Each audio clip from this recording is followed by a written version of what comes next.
Well, we're right on 2:01, so I think I'm going to begin.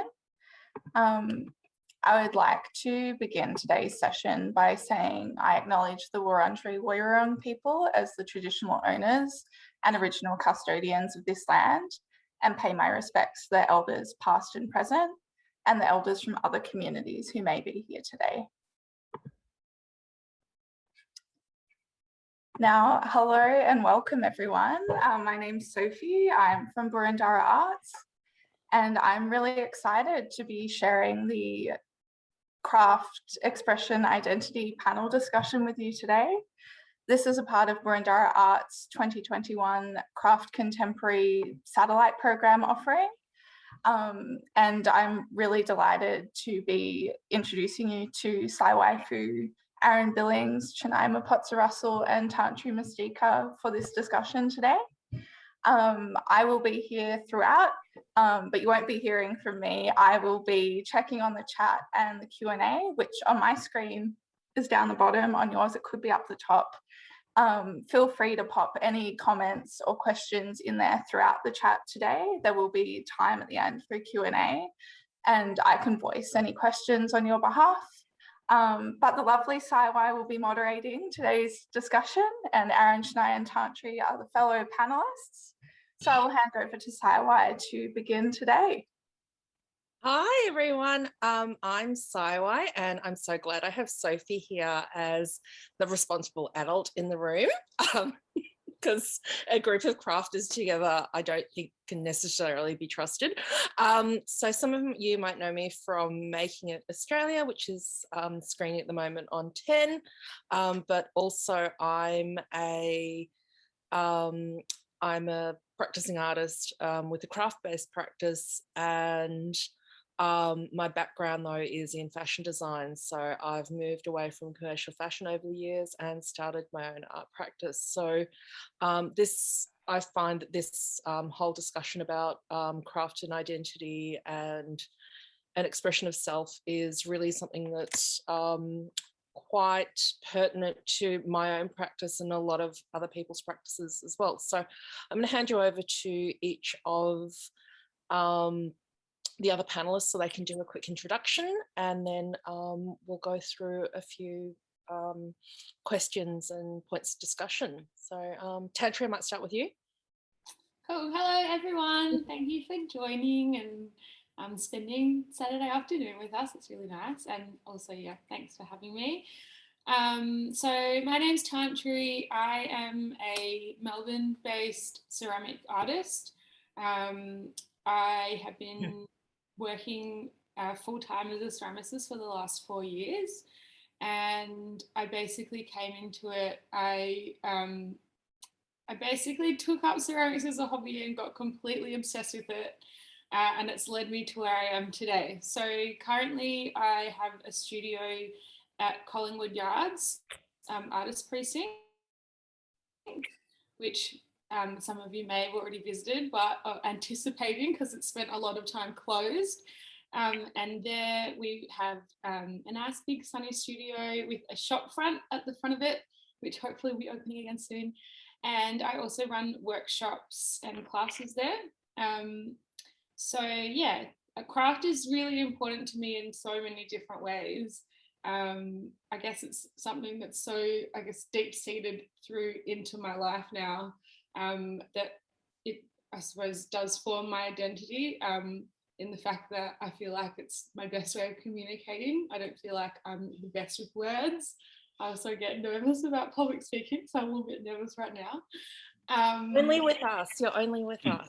Yes, only with the lovely fun. And you have your soft pants on, so you're okay, Tantri. Yeah, I am actually currently wearing my pajama pants and slippers, which is making me feel a bit comforted. But yeah, I mean, actually it's funny because I feel like I connect with people the best through when I'm teaching and when I'm like making. So yeah, in that way I feel like it is my voice. And also I feel like it forms my identity in a way because through craft I've gained community. A lot of the people that I know through what I do, and that have become, part of my life through the means of what I do, I feel like we all kind of share this sort of low level sort of like little bit of madness, and like we can connect in a way that we each sort of understand. And yeah, I guess also craft for me has somehow, and it's wild to me, but at this point in my life is literally my livelihood. So it's the thing that pays my bills and feeds me, which is wild because it literally just started off as something that I was using, I guess, in a way, on reflection, to self-soothe. So craft for me is a safe space where I, can kind of stop all the things around me and focus in on what I'm doing. And I feel like that's part of the reason that I got so drawn into making ceramics, is because initially when I first started making ceramics, it came to me at a time that I was like very anxious. I'm quite an anxious person by nature, I'll admit that, and everyone that knows me knows that. But it's the place where I find I'm most at peace. So yeah. I think a lot of us can identify with that, especially craft being a safe space and being a place of solace for us. Chenai, can I get you to introduce yourself and tell us a bit about what you do? Hi everyone, I'm Chenai, and I'm an art therapist, also based here in Melbourne. And it was so beautiful listening to you, Tantri, and I really strongly identified with what you were saying about, I guess, having craft as a tool for, and art, like art and craft as a tool for self-expression, self-soothing, self-exploration, that kind of thing. And I think I was at a time in my life where I was doing a lot of art making and craft making and creating as a way of making sense of what my experiences in life thus far and kind of moving forward, which is when I discovered therapeutic arts practice as a whole thing in itself. So now my job is to, I guess, I'm in private practice and I help use art and craft and creativity, I guess, to help people process experiences and emotions. That's kind of what art therapists do. Apologies if that's not a good description. Sandy, who's in the audience, can maybe type a better one in the Q&A. As soon as I saw you there, I was like, oh, if I have brain freeze, there's another art therapist here to help. But anyway, so yeah, it's I guess a psychotherapeutic tool that people can use to be able to express. So in my practice, I work predominantly with NDIS participants, so people with different kinds of disabilities, like psychosocial disabilities, or on children on the autism spectrum, that kind of thing. And yeah, I love as well what you said about language and not having access to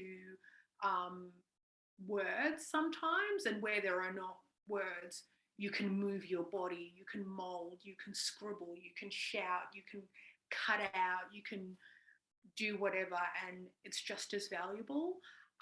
So sitting in a space, creating together, there's so much non-verbal communication and so much that occurs that's really, really beautiful. And that's something that I've missed during COVID, but we have learned, art therapists have learned how to do this over Zoom during this time. It's so bizarre. Like sometimes you can sit across a screen and create while someone creates, and then you reveal to each other, and the dialogue has happened anyway. So yeah.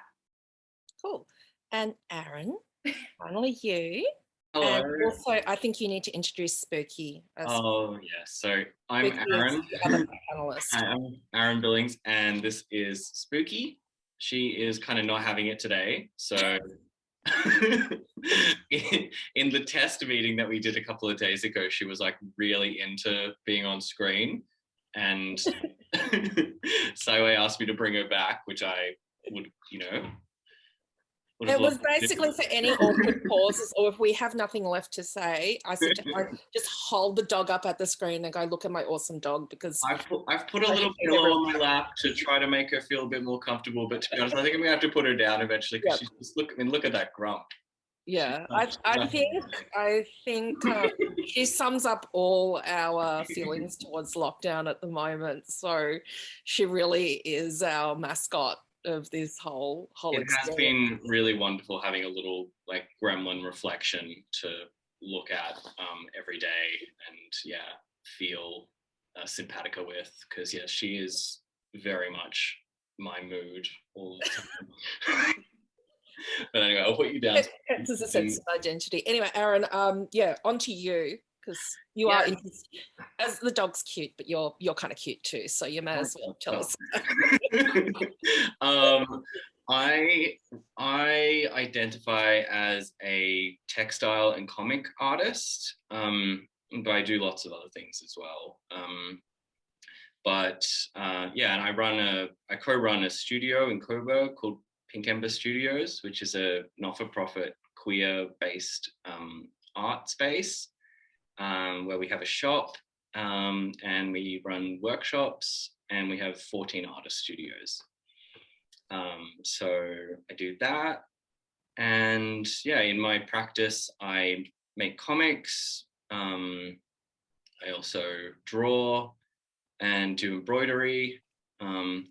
Recently, I've been saving hats from the op shop and making them look more ridiculous. That's been fun. I also really like making things out of waste, like making paper and sewing tiny scraps together to a quilt to make something out of scraps. That's kind of what I'm interested, that sort of old school upcycling rat bag aesthetic. I think that's it. Is there anything else? Have I forgotten anything? No, I don't think so. I suppose I can start with you in terms of how that sort of ties in with your sense of identity in terms of your practice. I mean, we have quite a few parallels with our practices because we've both come from, dragged ourselves through the rag trade, and also are embroiderers and textile waste fanatics and things like that. But how do you think all that comes through, like as a sense of you? Well, me and my sister, Aaron Billings, we had a fashion label together, Bats of Leisure, for a while. And that came out of us just as children playing together. We used to use this modeling clay called Mauler and make these cities for clay cats. And that's how we spent most of our time, making them on these tiles that Dad had retiled the bathroom, and he had all these tiles in the shed, and we would make these little almost Sims houses for the cats. And so we were always playing together like that. And then we started to do this project together, Bats of Leisure. We did a few collections, and it was going pretty well. But then H&M came to Australia and destroyed the small fashion industry. And so we had to sort of pivot, and we ended up teaching embroidery workshops, which we still do today. And that's been amazing. Do that with a lot of local councils and also at our space. And it's an amazing way of teaching, but also learning from others. A lot of older women come to our workshops, and then they show us their techniques that they've learned, and then we sort of take them on and teach them to other people. It's very sort of folkloric. Yeah, I think that's a lovely thing about I've found just in my experience with crafters is crafters and people who make, as a general rule, have a tendency to be very empathetic people, B, also very generous with their time and their knowledge as well. So it's a really valuable way of learning. Yeah, it's really about passing on knowledge and being this is really great. You should know this too. It's, it's very generous. Yeah. And Tantri, I know that this is going on from sort of Aaron's thing from teaching. I know that you were doing lots of packs, these sort of clay packs through COVID. Do you want to talk a bit about that and sort of people's exploration of their creative sides as well? Because I know you've got some quite interesting takes on creativity. Yeah, well, I guess so the packs sort of were something that came from the fact that a big part of what I do is also, you know, it's based on the idea of sharing. So as I mentioned before, we do workshops and classes. Initially, that sort of started off as a way for me to, I guess, be like a supplementary income to support my practice, because I decided I wanted to try and do it full time.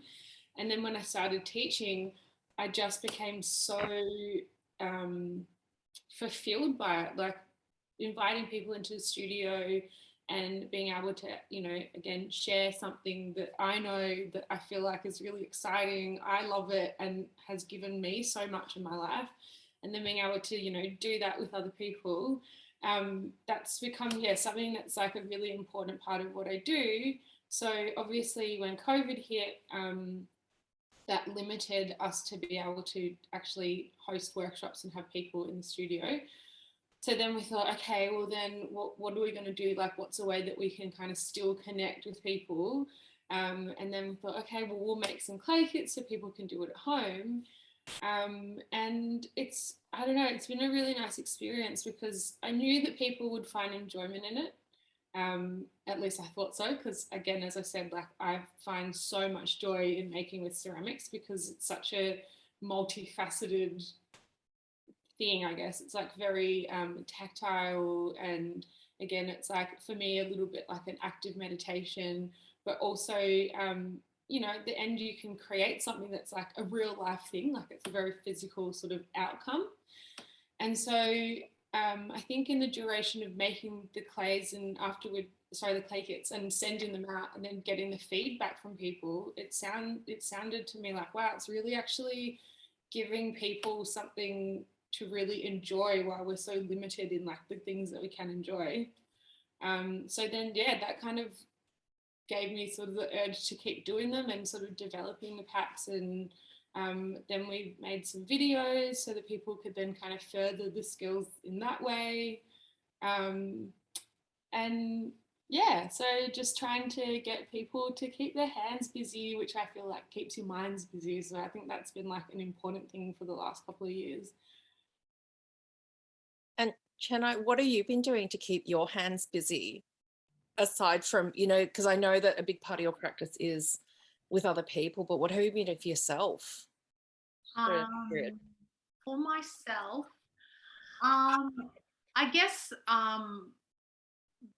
because I do so much creative stuff as part of my work and part of my job, when it's time for time by myself or my own arts practice, it tends to be really playful. So lots of like kinetic sand and Play-Doh and molding things and creating things and cutting things out. I guess really no pressure, no pressure, self-exploration and expression, I guess. I would love to learn to embroider. Like when you were talking about embroidery, I was like, I think I will be visiting Aaron and learning how to embroider and stopping learning ceramics. But it's also a really good question because I guess I'm like, oh, what do I do? I don't. Yeah, because you seem sort of more focused on kind of other people, and I was kind of curious too. Because I know you did say the whole thing about how you don't make anything to sort of sell, or you don't kind of commercially, you don't approach your thing from a commercial level or something to sell. That creativity comes out in other ways, but I suppose, you know, the point I want to touch on is the fact that you don't have to do it for anyone else but yourself. And I guess I've just had 7 months ago tomorrow, just had a baby. And throughout your best creation? Is that your best art? Is that your best craft creation? My best and most time-consuming artwork. But the whole time I was pregnant, I I drew about the whole thing. And I shared some of it like on Instagram, and a lot of it I put in a book for him for when he's older. So when he wanted me to eat lots of ice cream, when he was into rap music, whatever he was making us do, I drew it. And then since he's been born, I would say at least twice a week, I do some sort of a creative expression that's documenting this little kind of human. So I guess it's been a new identity. I now have a new identity in addition to, a therapist, a creative, whatever. I'm a mum as well, and I've explored this identity through my creative practice. Cool. And the other thing I want to touch on, and I know Tantri, you've touched on this already, is like the whole idea of craft and mental health, which I think we've all dipped into in various different ways through sort of lockdown in particular, as a means of sort of managing anxiety, stress, all the emotions that kind of come up from that. But how do you feel like your art practice helps you, or your creative practice helps you sort of manage that? Like, I mean, I know for myself that I am drawn to different things depending on how I'm feeling. Like, I'll do really intense embroidery because I find that just helps me sort of focus my energy onto something, and I push everything away. Then sometimes I draw, but that's more a frustration thing. So yeah, I just sort of want to put that out there. Like, do you find you guys are drawn to particular things when you're in a particular mood, or what's your go-to? Anyone? Oh, sorry, was that directed to Tantri or anyone, whoever wants to speak, really? You can go, Aaron. I relate to the embroidery thing, obviously. I think it's a really great way of slowing down and appreciating the moment, because as you know from doing embroidery, if you rush it, even if you make your string too long, like in workshops we always say, like, you got to measure to your elbow, because that's the length of your hand. If you have it any longer than that, you'll strangle yourself. You'll get tangles. And yeah, it's like even pulling apart the string, like you have to pull it slowly, and if you pull it slowly and deliberately, it'll come apart easily.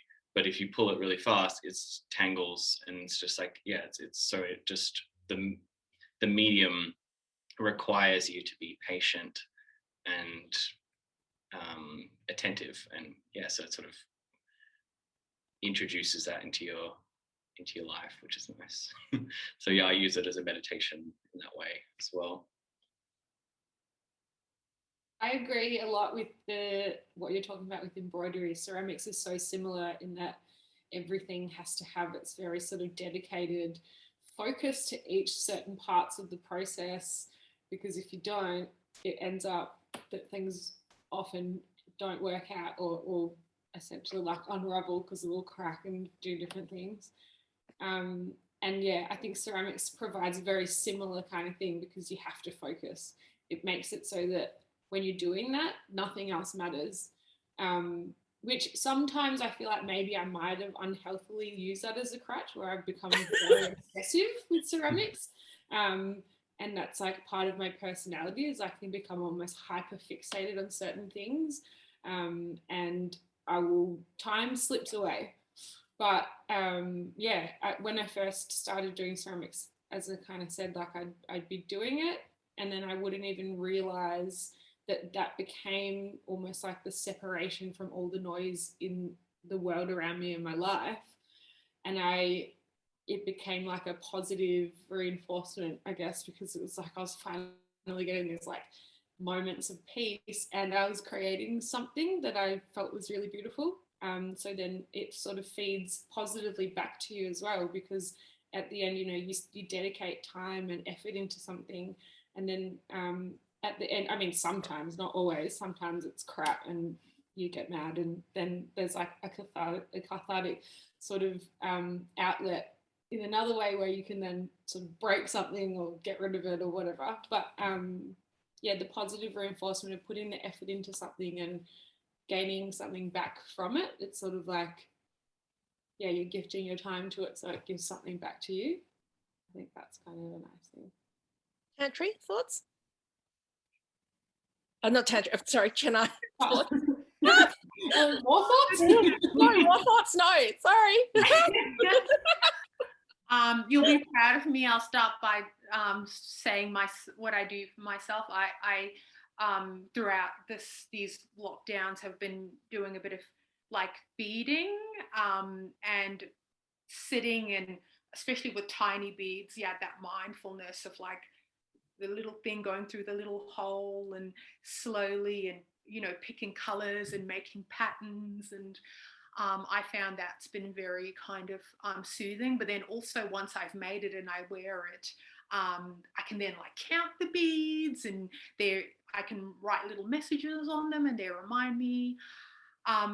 But I guess I do have to bring in my little other people element, which is, you know, when working with kids, like building and construction and making, and with that powerlessness of not having any control of what's happening outside in the outside world, or what you're able to do, particularly when you're little and you're small and you don't understand building worlds and creating worlds out of boxes. And there's lots of little tiny Chenais made out of paper everywhere, because we would make them in a house, or make them in a park, or make them in a castle, or make them wherever.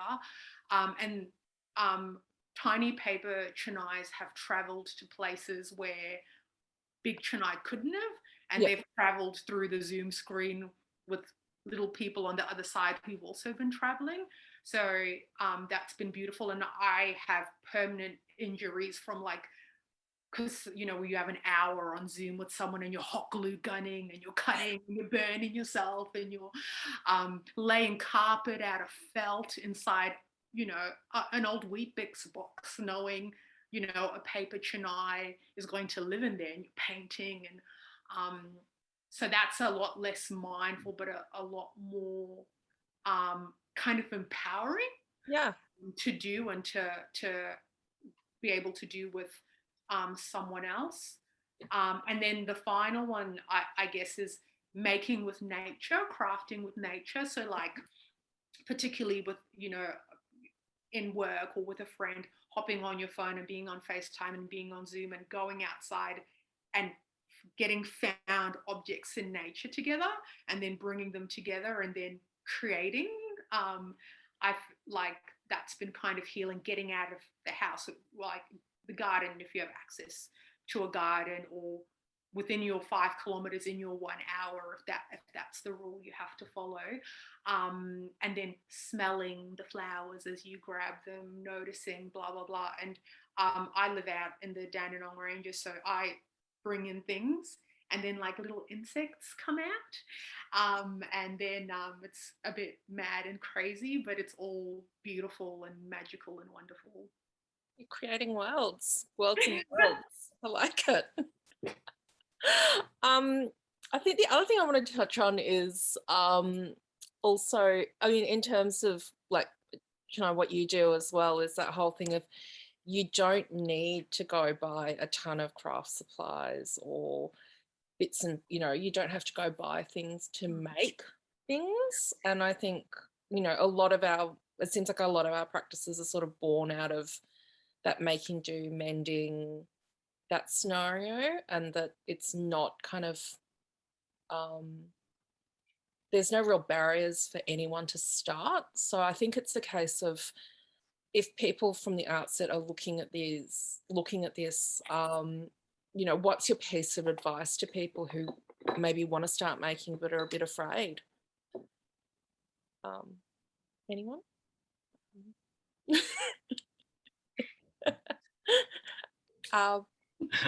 Aaron? Yeah, I can go.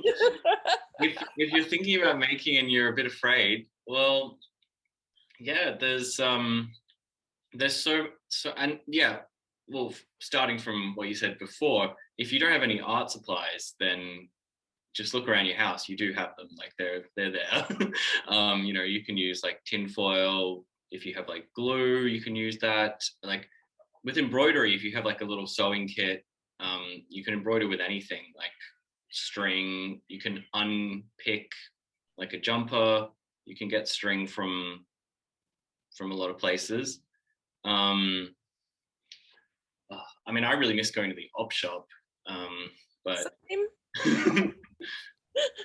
because yeah, one of the things I've been doing over lockdown is I've been making these hats where I've been getting these, like, this was a spring racing carnival hat, and now What's it's actually like, on it? Can you hold it up? oh, it's an embroidered frog. I don't know if you can see it. Oh yeah, it's got got pearl eyes, and it's got a lot of dog hair on it. And it says Lord of Steaks. It used to say Lord of Steaks Day, but I crossed that out. And then it says King of Spring on the back. So, you know, it's pretty good. I think that would be a great project. You should go and rescue a hat. You know, there's so many hats in op shops that just have like logos on them. Like one of the other hats I did just had a Channel 7 logo. I just like unpicked that, and then you've got a nice hat that you can work with. And you, like, you know, the hat is horrible as it is with the Channel 7 logo. Anything you do to it is going to make it better. So, you know, just like start from something terrible and make it a little bit better. And if it goes wrong, it doesn't matter anyway, because you learn from it. Exactly. I mean, it was in the trash anyway. Somebody gave it to the op shop. No one was going to wear that hat ever again. There's no stakes. No stakes day. No stakes day. Tantri, what about you? Any tips for anyone who's sort of thinking about expressing themselves through a craft that are a bit scared? I think definitely the notion of finding things and found things, and sort of like, you know, there are things all around us. Something in relation directly to ceramics that I tell people a lot is that if you can, I mean, you kind of need to find clay. You can make clay from the earth. There's lots of videos on YouTube. So if you want to try to actually go through that process, if you've got access to somewhere that's got, like, you know, lots of earth, you can probably dig and make some clay. That's a different process. So, but clay as a medium itself is pretty inexpensive, so you can just get clay. And why I love hand building, because I'm actually predominantly a hand builder. I probably should have mentioned that. I don't use the wheel, because when I use the wheel, I don't breathe. So that's like a stressful activity for me. But yeah, hand building is my thing. And the reason that I really love that is because you can actually make ceramics if you have clay with very minimal things. And so sometimes I've done like online sort of like live videos and stuff, and I've done some work with Shepparton Art Museum, and sort of saying, you know, like, go around the house, find, like, you can use forks as tools, you can use any knife that you can find in the kitchen, found objects to use as decoration tools, and yeah, all different kinds of things that you can find around the house that don't have to be like the expensive clay tools from the shop. There's heaps of stuff we use in the studio that are like things that I've taken from home that have never come back home again. But yeah, I think definitely, like, if you sort of give things a go and you just kind of try it, I feel like the more that you do these kinds of things, the more that you, I guess, will get better at it, if that makes sense. So like just trying, just having a go, and sort of coming to making craft with the mindset of it's not, and it sounds so corny, but it's like the journey, not the outcome. I find, especially with teaching, when people are really new to ceramics and they're a bit nervous, if we sort of try to shift their mind frame and say, you know, it's not about what you end up with, but just try and enjoy it, and just don't worry about it. Just get your hands in there, get your hands dirty, feel the clay. And, you know, at the end of it, if you don't like it, we'll put it in the bucket and we'll just recycle it and it'll become clay again. So yeah, I think trying to not feel too much intensity on like having to create something beautiful from the first time you do it, because those things can take practice. Yeah, and you guys, and I know I don't show all my mistakes and things like that on Instagram. So, and I think no one from creative practices do. So I think it takes a long time to get to a level you're comfortable showing things, but B, you don't necessarily show your mistakes. So you've not seen the 20 versions of something that you've got to the final one that you've decided to take the nice photo of and Instagram. So I think people need to keep that in mind as well. Chenai, did you have any thoughts on the whole making, like, from finding stuff and things? Well, I have touched on it, but I'll just, I guess, expand by saying, like, our bodies, our voices are, like, even in ourselves, we have tools for creativity. We can move, we can, so not to forget, because sometimes when I feel particularly nervous or anxious, it, dance and movement and incorporating yourself into your creative practice and into your creative expression is something that's always accessible and available. But I had an appointment this week, last week. Don't worry, honey, all the days are blurring into one together, so it could have been 3 weeks, 4 weeks ago, it's still the same. And it was a client, a teenager whose parent forgot they had an appointment. So they were in the car while their parent was in the bank on the phone. And I said, what's in the glove compartment? And we just found a biro and a piece of paper that had something on the back, but we reversed it. And that piece of paper drew a picture. We made paper airplanes, we made whatever. So whatever's available, we can work with, because as well, sometimes, like Tantri said about the process, particularly when you're working in community settings and in therapeutic settings, it is about the connection and the co-creation more than it is necessarily about what you're producing and what you're using to produce that thing. And to that conversation of, you can put your body into it and all those sort of bits and pieces. I think craft is more than just, in a way, making objects. I know, Aaron, you've got some thoughts on sort of what craft means to you in terms of care and things. So do you want to touch on that? Yeah, I've been thinking about craft a lot and having a lot of conversations with my partner about it since being invited to this lovely panel. I've been like, what is craft? Like every dinner that we sit down, I'm like, what is it? And yeah, I've just been thinking about how it's very much like a good metaphor for craft is cooking or taking care of yourself in like exercising. I've been doing a lot of Pilates, and I feel like the Pilates that I do and the cooking that I do, they're forms of craft because they are ways of maintaining your sense of self and your body. But they're also something that you can experiment with, like you start off cooking by reading recipes and following them rotely, very much like I teach people in embroidery, like to do one thing one at a time. And then you get to sort of like interpolate from that, like you get to experiment by adding like different spices or whatever. And then you can like make your own recipes after a while. And I feel like that's very similar to how craft works. Craft is about figuring out the components that go into creating. I think that's what craft like fundamentally is. And it's just nice to think that there's all these things that people are doing for themselves every day that are a type of craft, like a maintenance of self. And craft at its very core, I think, is there is a level of care in there. When you get to the roots of like older styles of craft, you made layets for children, you made blankets, bedding, things to put on bodies. So it's like an expression of, I love you, I made this with my hands. So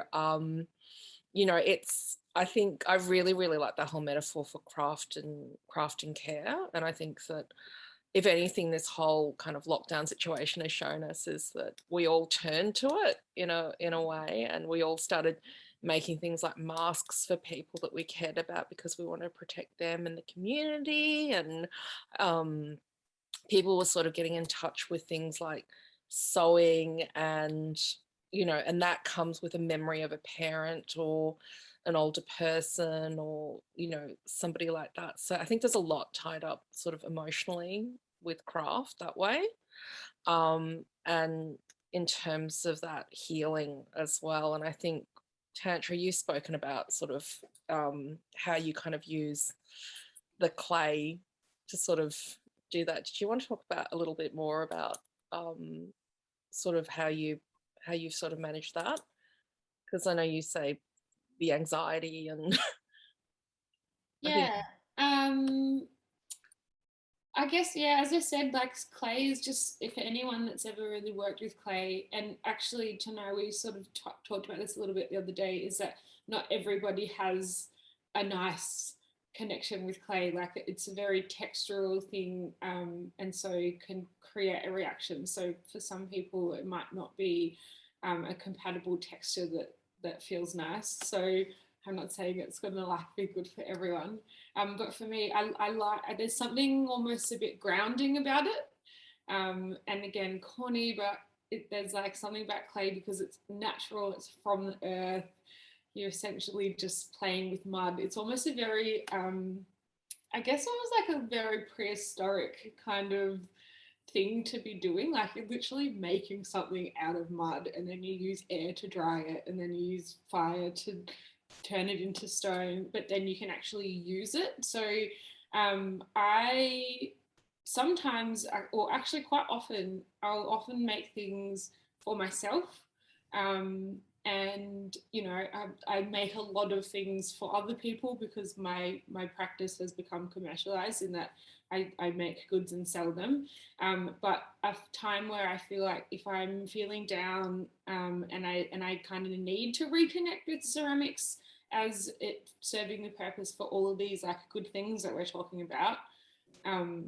I like, as a side note, I guess all these things I'm saying, that the way I connect with clay, it is challenged by the fact that it is my job, and that it's something that I do every day, and there is like bills that need to be paid. So there's a certain kind of like benchmark of how much you have to make and all these things. So that the part of like commercializing it challenges like the therapeutic benefits that it can have. So sometimes I find I need to actually dedicate time to creating things that I'm making strictly just for me. So I might think, oh, I really need a new like bowl, or I might need a new cup, or there's a spot in my house where I'm like, oh, I'd love to have a new vase for there so I can put some nice flowers in it, or I need a planter. So in a way, I guess sometimes I like channel my energy into making sure that I do some just for me, to kind of like hold that space of, like actual self-care to myself with my practice.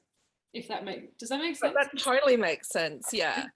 But yeah, actually, Chenai, can you just quickly talk about that whole tactile thing? Because it was something I never even considered, but then you raised that as a point as well, because I think it's about finding the right material for a person as well. So I guess working with a lot of neurodivergent people, sensory processing comes into play. So what kind of things, art materials that people can engage with, and some people engage in art therapy, particularly children, particularly for sensory integration and to help challenge some of those sensory things. And when we're talking about clay, like I struggle with clay, like wet gloopy clay. Once I touch it and once I'm into it, I love it, but when I think about it, I'm like eek, and then my hands feel dry even though I haven't even touched it yet. It's honestly, it's something I hadn't really considered it until then. I started thinking about it after we had the discussion. I thought I react that way with certain sort of like acrylic fibers and like certain felts. Like I just go a bit, and I never realized it was a sensory thing. So I was just, I found that fascinating. But what do you do? It is you have I guess a staggered approach to touching the thing, because I guess for some, like if from a therapeutic perspective, if someone has trouble engaging with things like because of their sensory issues, has trouble eating, and that's impacting their diet and their life and their health, if you can at first get them to make something out of clay, they'll be one step closer to touching the weird texture they need to touch to then consume something. So it's healing in those ways that people don't necessarily think of, and I guess supporting people in facing those challenges and taking steps towards moving through it can be really, really helpful. And some things will never be people's preferred things, but things can change. And if somebody wants to do something, but there's an obstacle to doing that thing, like another thing, which strangely I personally have an obstacle to, is sand play and things involving sand, because it gets everywhere. And right in front of me, there's a giant kind of sand pit, and I know how wonderful it is once I can engage with it. So yeah, learning, getting yourself there, practicing, engaging with things, and not just going for your preferred medium. And my preferred, like if I got to choose what I wanted to do, I just like to watercolor. I like to watercolor, and I like to play with things that are outside, like plants and trees and sticks, and paint them and that kind of thing. But yeah, bearing in mind the sensory stuff, and also not just tactile, but smell. What do things smell like? What mediums are people drawn to or repelled by due to their smell? And when people make, so I love, I log on to Etsy, and then I just type in rainbow, and then I buy random things. And I've recently just got a whole bunch of new beautiful rainbow masks, and I put one on this morning, and I put it on, and it smelt of really strongly of incense. And I thought, how kind this person, like their beautiful home must smell like this, but I can't wear this mask. Like, but they wouldn't have considered by infusing a smell into it. Someone who's got a very strong, an oversensitive sense of smell may not be able to. So yeah, it's interesting. If in our practices in the craft we make for ourselves and with others, we can think about how we engage our senses in the process, and how we engage with each other. Now I'm going to, just like Tantri, be like, does that make sense?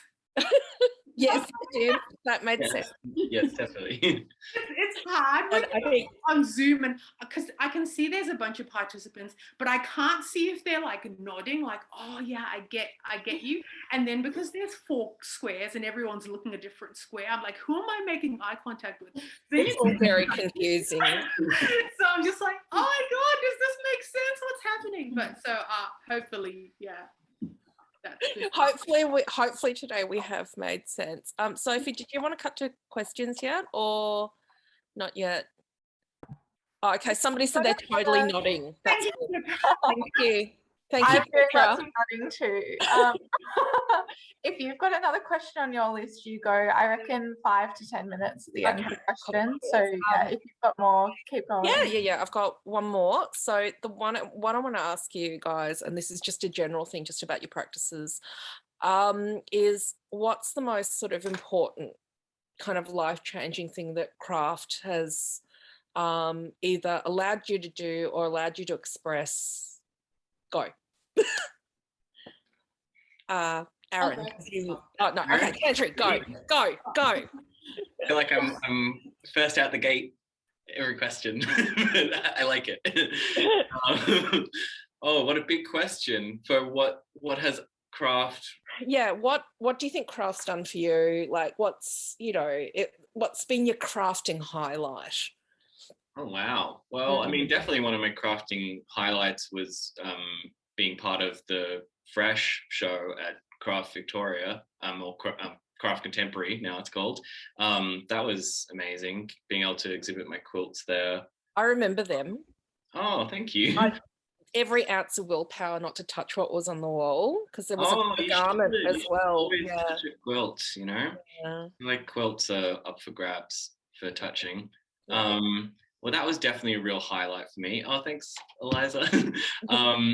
Yeah, just being able to share those quilts. They were very personal, and they were something that came out of like my degree. They kind of like represented a culmination of a lot of my practices, because I started uni in a printmaking kind of module. Like I was print media major, and you know, I learned screen printing through that, and then I sort of started incorporating screen printing onto fabric, and then started incorporating the screen prints on fabric into quilts, and yeah, then using embroidery over the top of that. So it was like just like a nice little combination of most of my things. And then I also had poems that I wrote on them that were also in there, and that was also part of my practices. I do a bit of creative writing, and yeah, I think that was definitely, if I was gonna pick a craft highlight, that was definitely a very, very big highlight. Tantri, you next?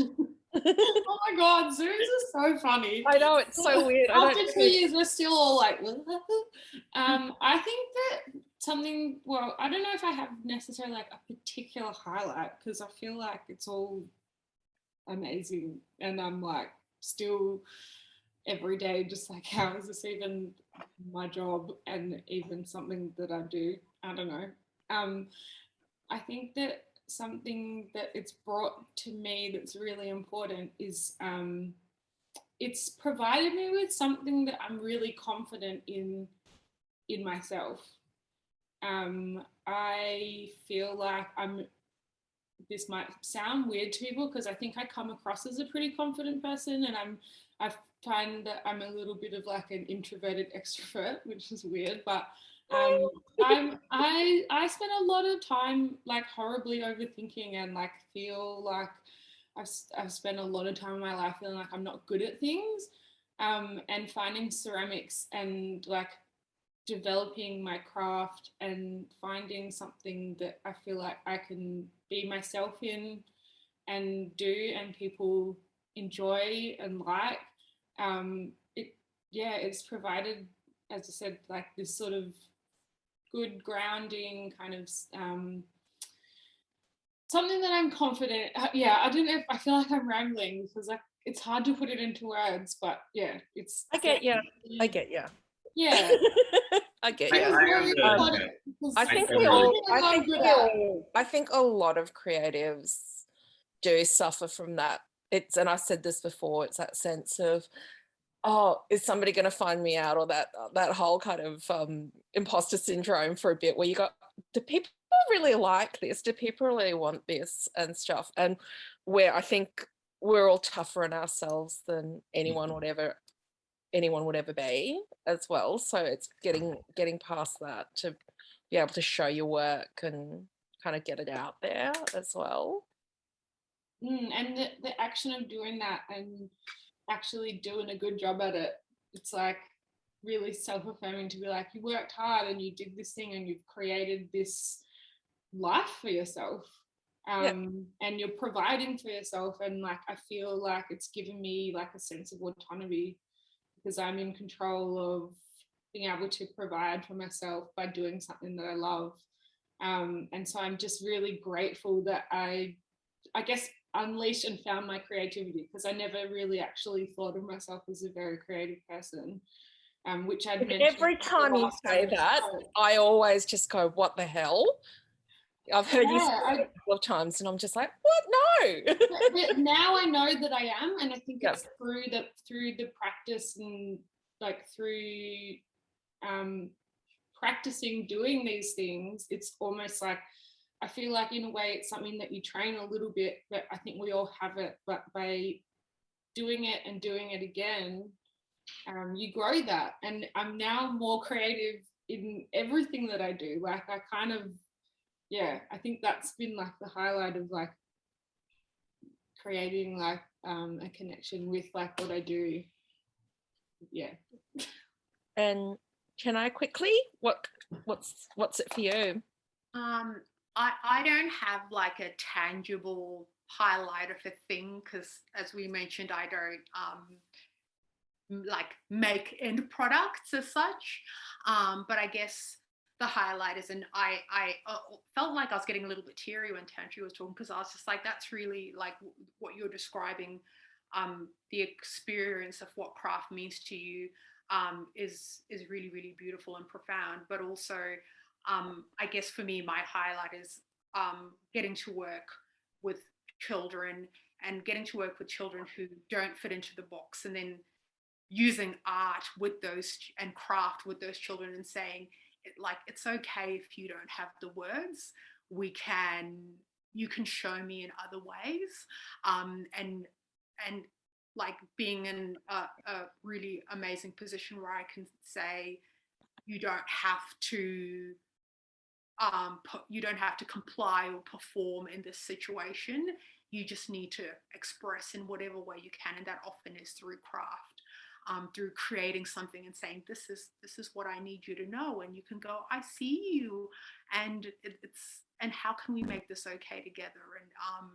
And little me would have loved that. Little me would have loved to do an interpretive dance about why I didn't want to go to school instead of, you know, or what was scaring me, or what was giving me a bad dream. So, yeah, my highlight is the privilege of getting to be a part of people's life, and using craft to do that in magical ways. Lovely. Well, I think we're getting towards the end of this conversation, so I'm going to hand it back over to Soph for any questions. Thank you all so much. We actually have quite a few questions. One question from Blanca, who is currently a jeweler and illustrator, but is describing those two practices at the moment as being more of a side hustle. But post-lockdown, they're hoping to push that to be their full-time thing, and they were wondering if anyone has any advice on how to make that happen. Go for it. Yeah, just do it, I say. Don't let your fear of failure get in the way of kind of pursuing a dream. And if it goes badly the first time, that means you learn from it. And, you know, nothing ever happens on the first go normally. It usually takes a couple of goes. I think I can attest to that. You normally have to give things a couple of tries and do different permutations of things sometimes as well.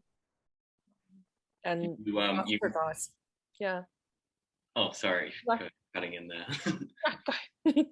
I was just going to say, something I say to myself all the time is that you miss 100% of the shots that you don't take. So you got to just like shoot your shot and try. Yeah. So otherwise, you know, you're never going to be a successful illustrator / jeweler if you don't put it out there. Yeah. Yeah, I think definitely it's third that definitely just like go for it, like have a go. And one thing I think when you're trying to switch over from however many days a week you work in like your day job, and then trying to blend over into like your side hustle being your main thing, in like a very practical way. If it's something that you want to do, like set yourself goals, like give yourself achievable goalposts and like try to meet those things. So it might be really tangible things like trying to grow your social media presence or something. If you set yourself little mini goals that are achievable, and then each time that you kind of do that, you'll get closer to for that to be viable. And if it's a thing like cutting down your days that you have in your day job to then invest a little bit more time into your side hustle and a little bit more time, and kind of like stagger it, and then before you know it, you know, you might have set yourself up so that you can like go into, maybe you've got 1 or 2 days left in your day job, and then you can kind of afford to cut those 1 or 2 days out, because it won't be as big an impact as going from like 4 or 5 days in your day job and 2 days on your side hustle. If it's like something that you blend over, you might find that it feels a little less scary as well to take that leap into actually putting all your energy into it. And if you're looking for a place to stock your jewelry or your illustrations, like prints, you should email us at Pink Ember. So we do a 35% commission rate, which is the best in town. It's actually really good. Look at that hustle. That's amazing. That's excellent advice, though. Thank you. I have a question directly for Chenai, from Vanessa, wondering about your journey to art therapy. How did you get there? What did you do to become an art therapist? Can you run us through that? I'm going to try and make this as brief as possible. My journey was, my undergrad first, I did international relations and community development. So I wanted to work in international aid and blah, blah, blah. And straight out of uni, I worked in the Northern Territory in remote Aboriginal communities. And there's actually a lot of creating and crafting in the community, like, beading and whatever. But then I came back to Victoria and I worked in more of a community liaison role.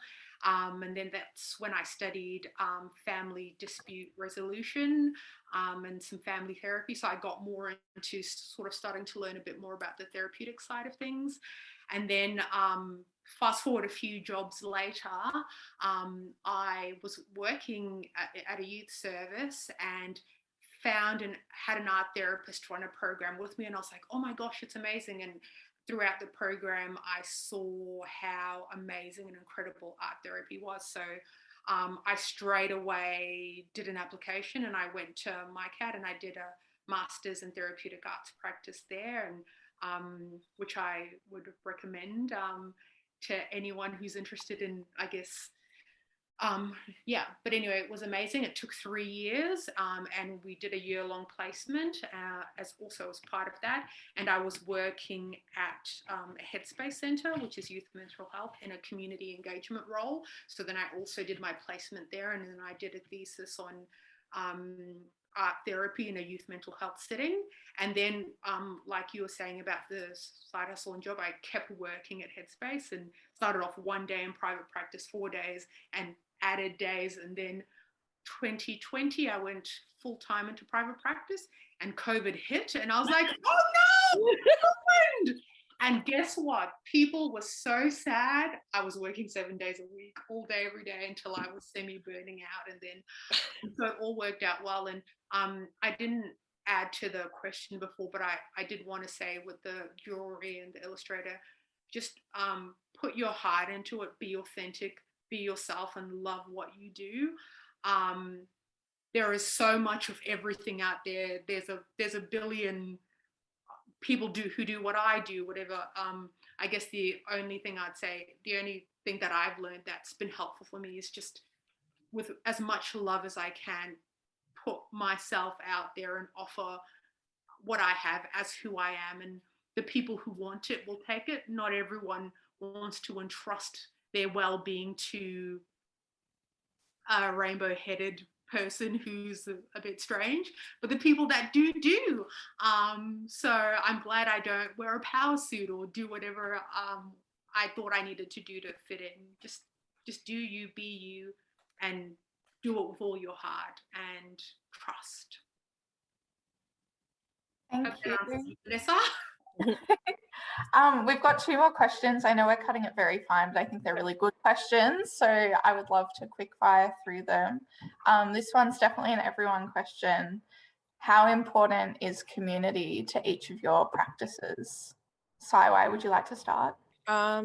Really important. I think that I found through coming from a fashion background into a creative practice, that I've been welcomed with open arms by this sort of creative community, and it's really refreshing.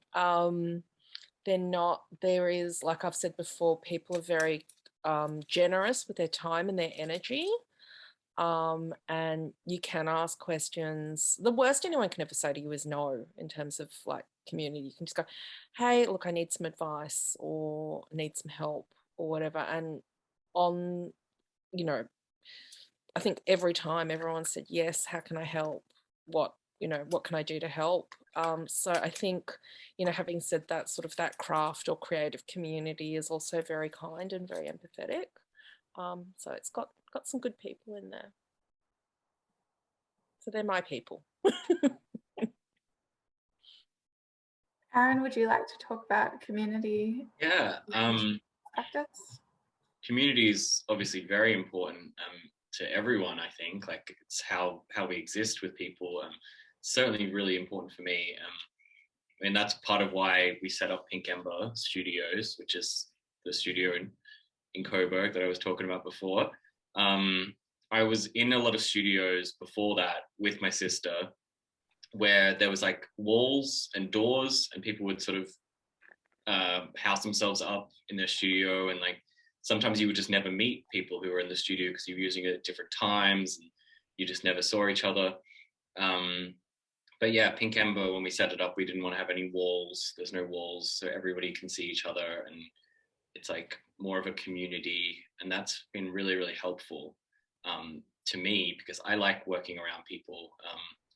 Part of the reason why, lockdown's been pretty hard, but I've also been relying on my other communities through that, like the comic community, like people at Glom Press, and or like the illustrators and comic artists I know. Like we do like a little Zoom and draw thing where we just like set up our cameras and then draw and just like show each other what we're doing. And sometimes we do little prompts, like we'll get like a book out and like flip to a page, and like the first word on the page you have to like do a drawing about that. And these, I don't know, like community, it's just like everything. it's why I do what I do. It's the only thing to live for. It's top notch, I would say. Tantri, did you want to add to that at all? Or? So of course I agree, community is so important. I feel like when you can come together and more people together is stronger than just one person on their own. And community can like provide and bring things, like the community can bring things in and like bring things to me, and I can give to the community. And like collaboration is also a really like uplifting experience, and like bouncing different ideas with the people around you.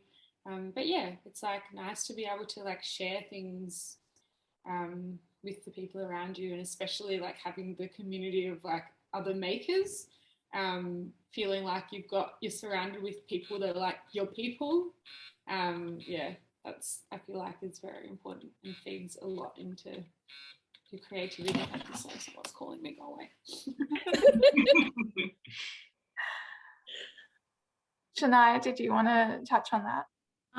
Yes, community is super important to me. Like I was born and raised in Zimbabwe, and it's a very community oriented culture, and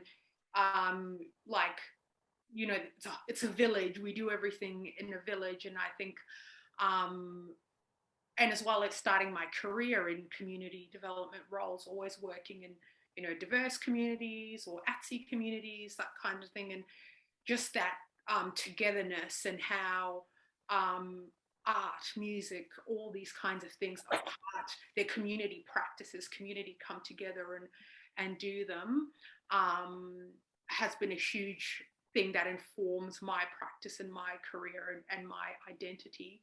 And now more so, I find different little communities use art as a form of expression, liberation, activism, that kind of thing. So whether it's, trans community, queer community, people who are I guess, incarcerated, whatever it might be, there's a voice, and there's spaces where people co-create and make sense of and take out a message, like produce a message of whatever I want to say. And we've seen that with different groups of people of color and representation, and it's a really exciting space for that I find, in a space that I like to belong in, and a space I like to create in, and that's I guess the biggest part of my craft or creativity identity, expressing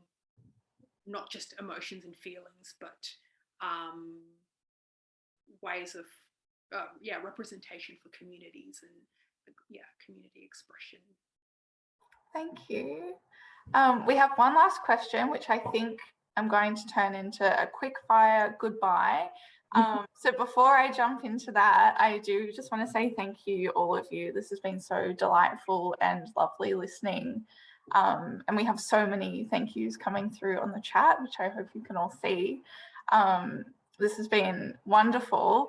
As I wrap this up, would everyone like to answer the question of any projects or similar coming up for each of you? Let the audience know what's next for you, where else they can see you, where they can see you next. Should we start with our lovely moderator, Sai-Wai, again? I've actually had a couple of shows delayed until next year. So I was supposed to have an exhibition in November with one of my representing organisations, Australian Galleries, but I think that's been moved until maybe March, April next year, just because of their commitments to other artists. So I've got a show coming up there, and I have a really big show that's embargoed at the moment, that's a collaborative project that I think just follow on social media just to see where that's going. So they're the sort of two major things, and I think I've had a couple of workshops that have been delayed as well. So everything's bumped onto next year. So I'm going to have a pretty lazy end of this year.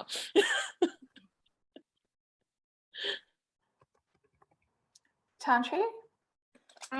So also, because of the nature of the last couple of years, there's not loads that's coming up that's actually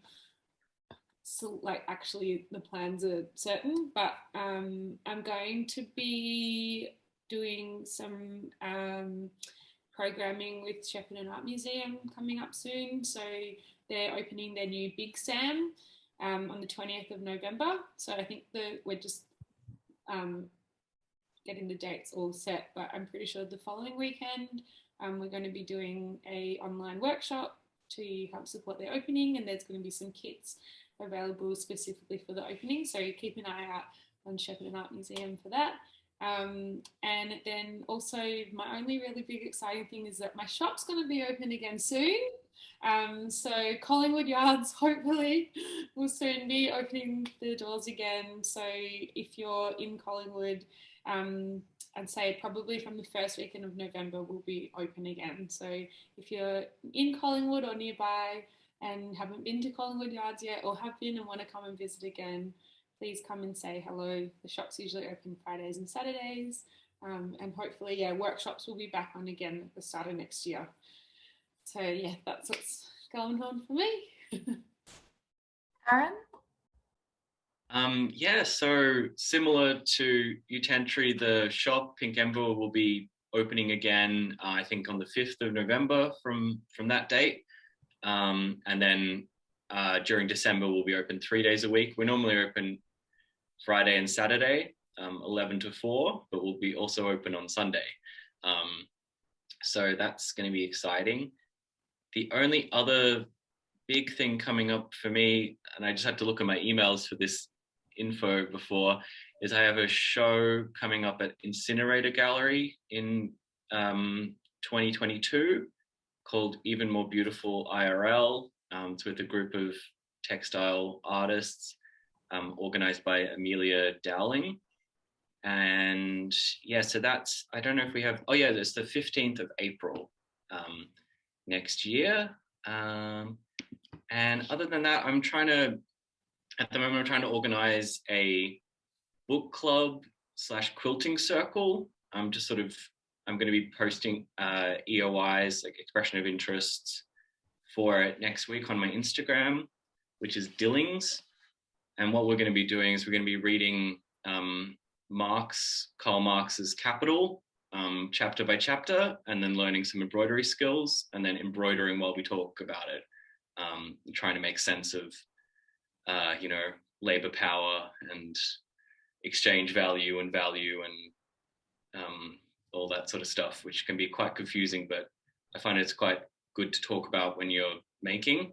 I really like talking and making, and I've been doing this Marx reading group, and I feel like I want to spread that knowledge through doing that. So if you're interested in reading some Marx and making some quilts, we're going to make the quilts into, like, I'm going to sew your patches into a big quilt, and then we're going to sell them to make some money for some organizations that are yet to be decided yet, but we'll figure something out. But yeah, if you're interested in that, I'll be posting some EOIs next week, probably like Monday or Tuesday.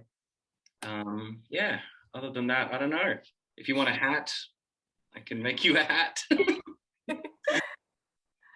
Thank you. Chenai, what's next for you? Where can people see you? Where should people be watching what you're up to? I guess I work with people one-on-one, so it's a little bit hard to see me. So I'm afraid I can't supply any places to see me. I guess next year, like once things settle, I think my bestie and I, who's a psychologist, and I will be opening a new kind of center. So yeah, we'll keep you updated on that. And if you just like subscribe on the Rainbow Muse website or Insta, you can find out when that's happening. If I do any groupy workshoppy things, it'll probably be through Mossfolk, who I'm on the board for, and that's an awesome organization that I really believe in. So any of my workshoppy community-ish time, I think we'll be going to Mossfolk. So also keep an eye out for what they're up to. Yeah, Mossfolk are great. I'm a big fan. Well, in my thank you and goodbye, I'm just going to share a little goodbye PowerPoint slide if my computer will cooperate with me. If anyone is interested, as Aaron said earlier, there is craft stuff all around your house. We have a workshop in the coming weeks on the 27th, visible mending. I've got socks with holes in them in my room. I'm sure you do too.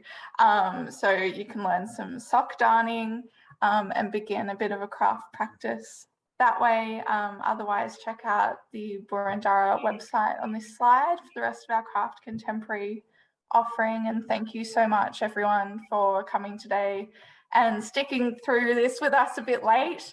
And thank you so much, Chenai, Tantri, Aaron, and Sai-Wai. This has been an amazing chat.